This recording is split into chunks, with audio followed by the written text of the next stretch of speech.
India vs Bangladesh first test day 3ல நினச்சிருந்தா பார்க்க போகிறோம். ரிஷப் பண்ட் ஒரு சூப்பரான செஞ்சுரி அடித்தார். இது இவரோட 6th டெஸ்ட் செஞ்சுரி. 2022 ஆக்சிடென்ட்டுக்கு அப்புறம் 2 இயர்ஸ்க்கு அப்புறம் ரிட்டர்ன் கொடுத்து டெஸ்ட் மேட்ச்சில் செஞ்சுரி அடிச்சிருக்காரு. இந்த 6th டெஸ்ட் செஞ்சுரியோட Indian wicket keeper with most test centuries லிஸ்ட்டில் MS தோனியை ஈக்குவல் பண்ணியிருக்காரு ரிஷப் பண்ட். சுப்மன் கில்லும் ஒரு சூப்பரான செஞ்சுரி அடித்தார். இந்த செஞ்சுரியோட இது இவரோட 5th test century. India 514 runs லீடோட டிக்ளேர் கொடுத்துட்டாங்க.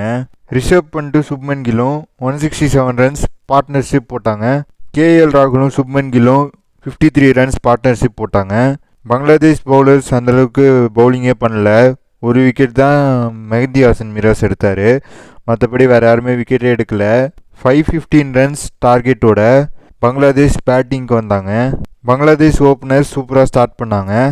ஷட்மான் இஸ்லாமும் ஜாகிர் ஹாசனும் 62 ரன்ஸ் பார்ட்னர்ஷிப் போட்டாங்க.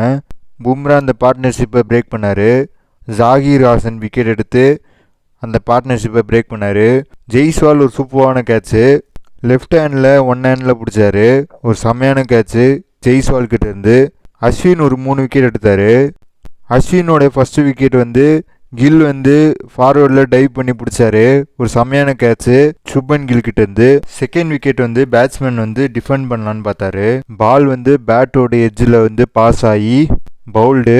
செம்மையான பவுலிங் அஸ்வின் கிட்ட இருந்து.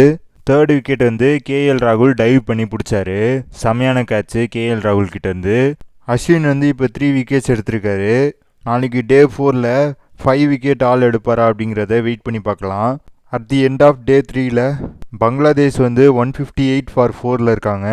இன்னும் 357 ரன்ஸ் அடித்தா பங்களாதேஷ் வின் பண்ணுவாங்க. இன்னும் 6 விக்கெட்ஸ் எடுத்தால் இந்தியா வின் பண்ணுவாங்க. டே 4ல் என்ன நடக்க போகுது அப்படிங்கிறத வெயிட் பண்ணி பார்க்கலாம். இதேமாரி நிறைய அப்டேட்டுக்கு நம்ம இன்ஃபோபேட்டை சேனலை லைக் பண்ணுங்கள், ஷேர் பண்ணுங்கள், சப்ஸ்கிரைப் பண்ணுங்கள். பக்கத்தில் இருக்கிற பெல் ஐக்கானும் கிளிக் பண்ணுங்கள்.